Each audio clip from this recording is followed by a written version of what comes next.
Hi, everybody. I hope you guys are doing well. I really do. If you're not, it's okay too.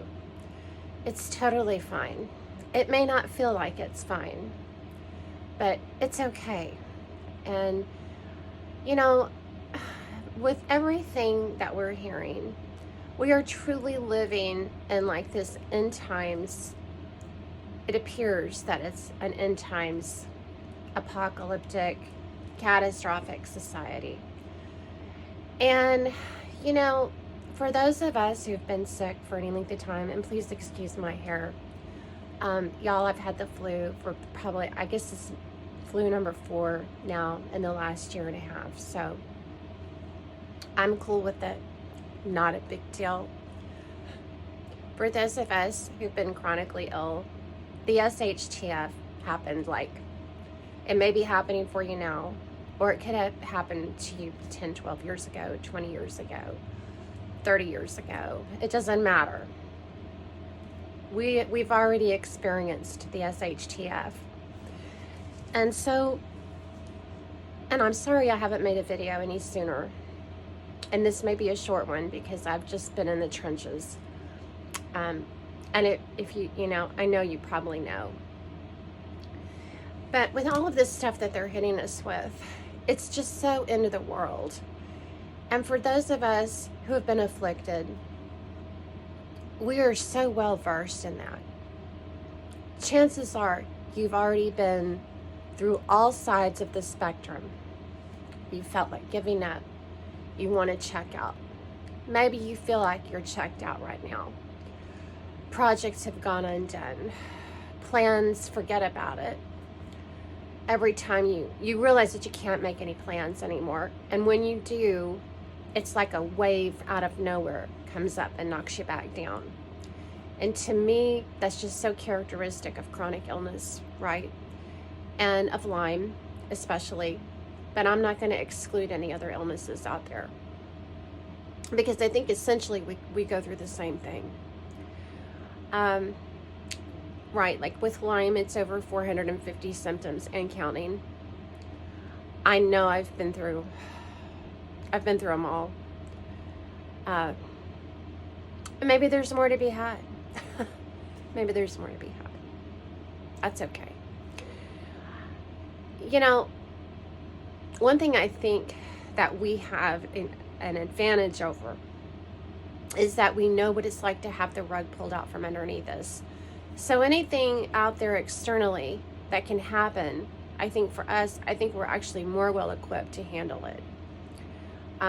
We know what it's like to, and maybe some of you have overcome it, or it's in remission, or whatever you're going through, you have overcome it. And, you know, that to me is a true miracle. It's a true miracle. It's a true miracle. For those of you that haven't, and that are still living in pretty much, you know, our end time started a long time ago. Your strength is your resilience. And the very fact that you can still wake up in the morning and still eat without assistance.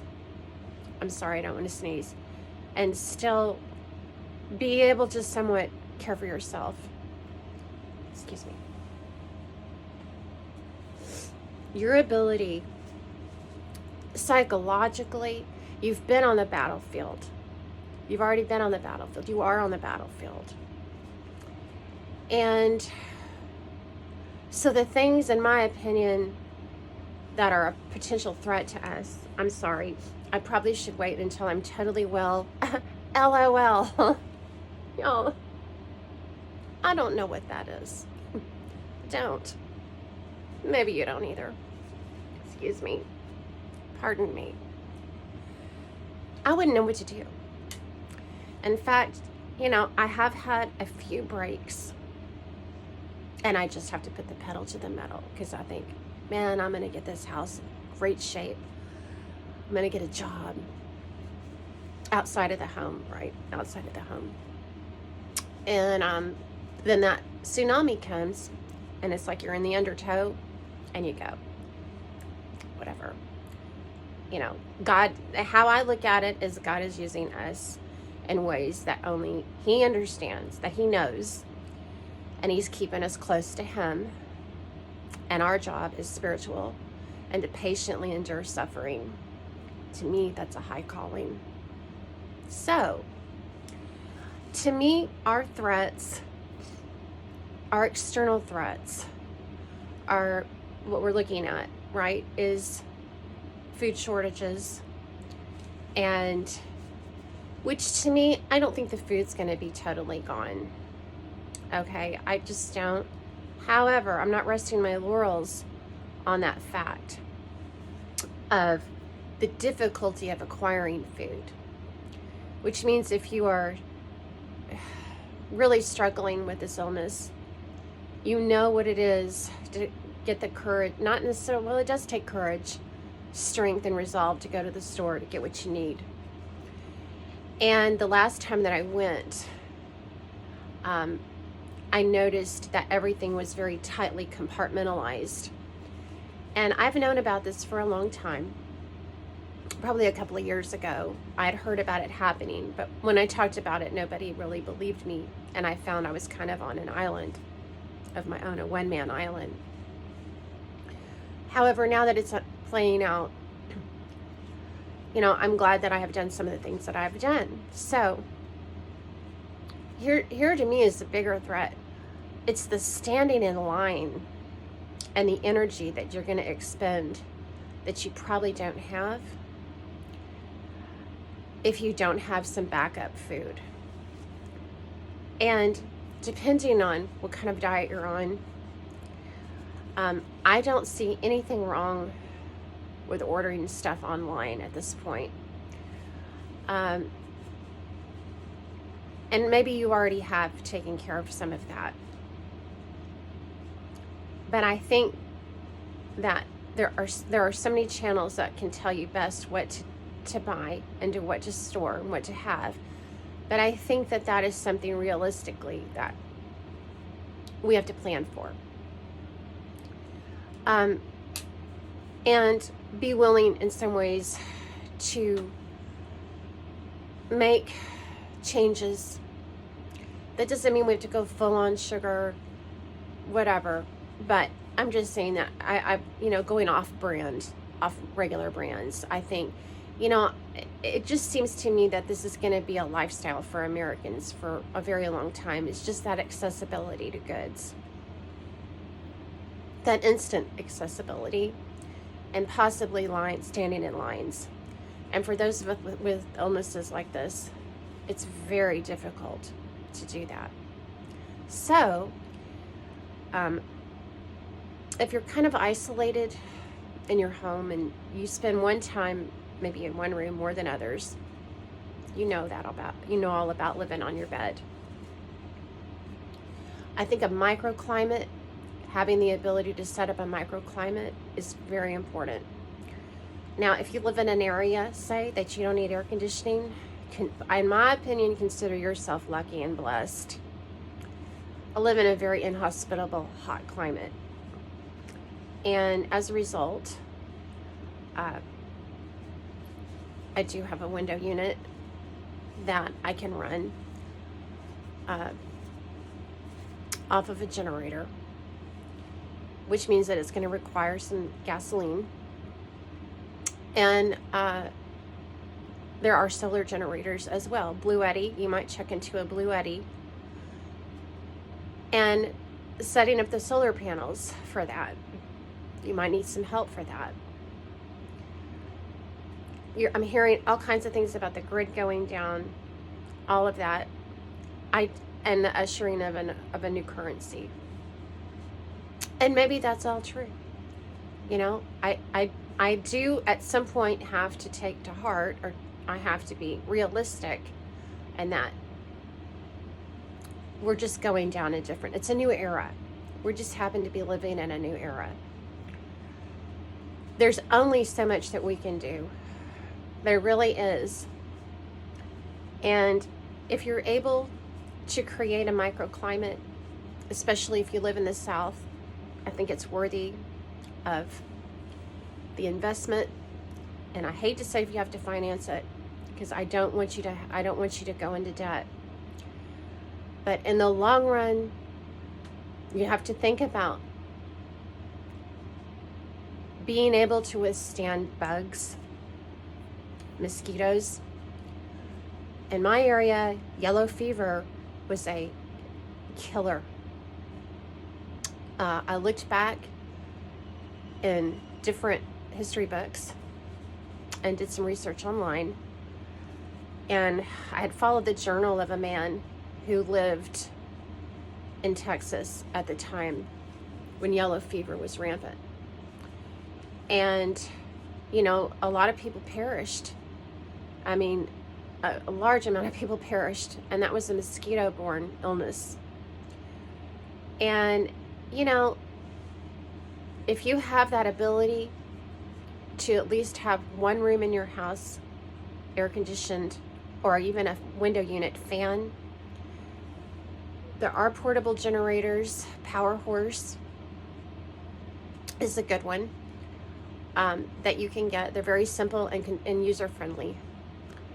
And in the future, I would like to make a video of me setting it up and just show you that this girl here can do it. Because, you know, with everything that we've been through, I'm talking about the system, being rejected by the system, our illness not getting any type of attention for very long. In fact, we came and went, right, with the Real Housewives. When that lady Yolanda had it, I was really hopeful that this would make an impact, but you know, it's just not going to, even though it's one of the fastest growing infectious diseases on the planet. I'm sure people could argue with me about that. However, I really don't want to get into an argument about it, because I'm living it, and I imagine you are too. And it's really management and accepting our limits and limitations. You know, it may seem impossible, whatever's coming,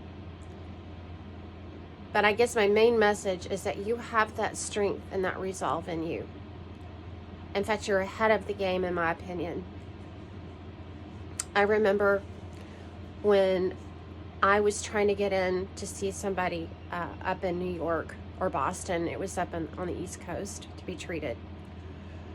And I filled out probably a 20-page application. I still have it. And I had just enough money to fly up there for a consultation and maybe spend the night in a hotel that was like adjoined to the hospital. And I got my big denial letter. Well, that's just how it works. And I understand now that it probably wouldn't have done me any good. I understand how the spirit works.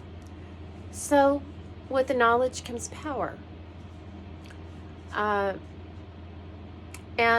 in that I learned a very valuable lesson, and that meant it was going to be up to me and how I was going to manage it. And I can tell you that I did not do a very good job for a while. I wanted to ignore it, act like it wasn't there, but then, you know, you can only do that for so long. You can only really kind of, I don't want to use a whole lot of terms here that are going to mess up the algorithm, but you can, or mess up my message. I tried a lot of external things, treatments, everything. And it seems like I do better when I really just accept my limitations. And I kind of like just ride like on a gentle raft, you know, on a raft in a turbulent sea. And you know there's going to be squalls, and you know there's going to be the doldrums, right, where you're just kind of existing. And then there's storms. And if I just really try, if I just would at times It's surrendering. It's a lot of surrendering. And it's a spiritual, it really is a spiritual quest or opportunity. I'm sorry. I find it to be a spiritual opportunity because I can hand the keys over to my precious Lord and Savior. Because in my opinion and in my understanding of the Bible, we are to be patient and endure suffering. So that doesn't mean that we can't still prepare our little nest where we live and spend most of our time to make it comfortable for us chickadees and guys too. I don't want to leave out the guys because I'm not a man hater, and I'm not a woman's liber, anything like that. I'm a country girl. We're a different breed, right? So we're city girls too. I was a city girl for a while too. I'm both. I'm all of it. So my main message today is you are further ahead than most people. You've already been through a catastrophe and you've survived it. You are surviving it. It may not feel like it, but you are. And you can still order you some food. If you have to go on to Amazon and order some food, go ahead and do it now to keep you out of those lines and to simplify your life if you can.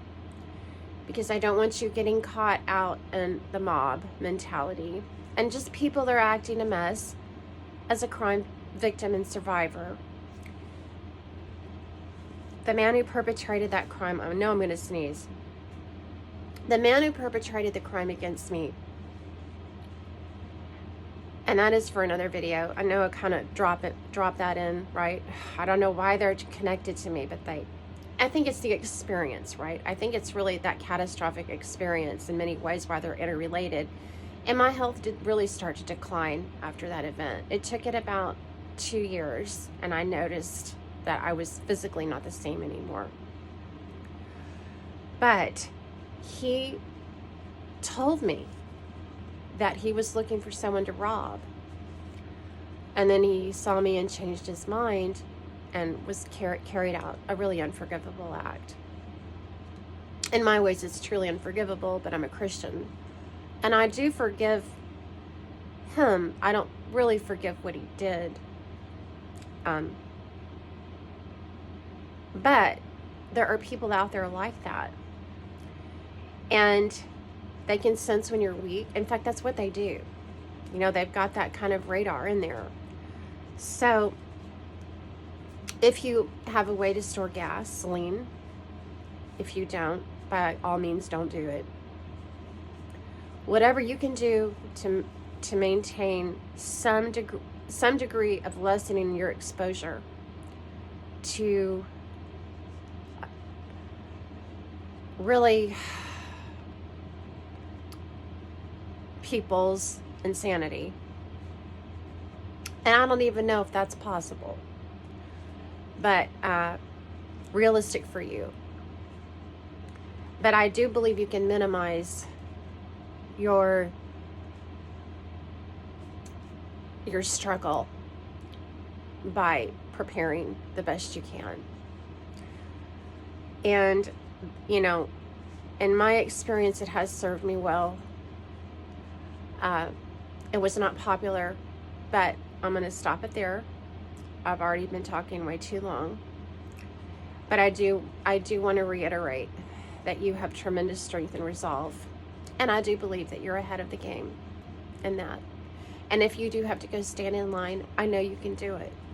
And I know you'll find it within you to do it. I know I'm eventually going to have to do that. I've already done it. I don't like it. And certainly, I don't want to go do it. But I do. And I try not to make a big deal about it. Because the truth of the matter is, none of us, in my opinion, or very few of us, is going to be able to have enough to last us the rest of our lives. So, but if it provides, I guess my thing is I just want you to have a buffer. And not to be terrified. And I just really believe that we can weather the storm. I know we can. We already have. And we already are. So what are we worried about? Do what you can, and I'll be back. Hopefully when I'm feeling a little bit better. But I appreciate my subscribers. I really do. And, you know, it ain't over till it's over. And we know who's in charge. And it all has to go by him. That gives me a lot of comfort. And I hope it does you too. God bless you guys. I'm praying for you. And I do want to get back to that journal. You guys, we're going to get back to the journal. I'm going to go before I sneeze. Love y'all. Bye-bye.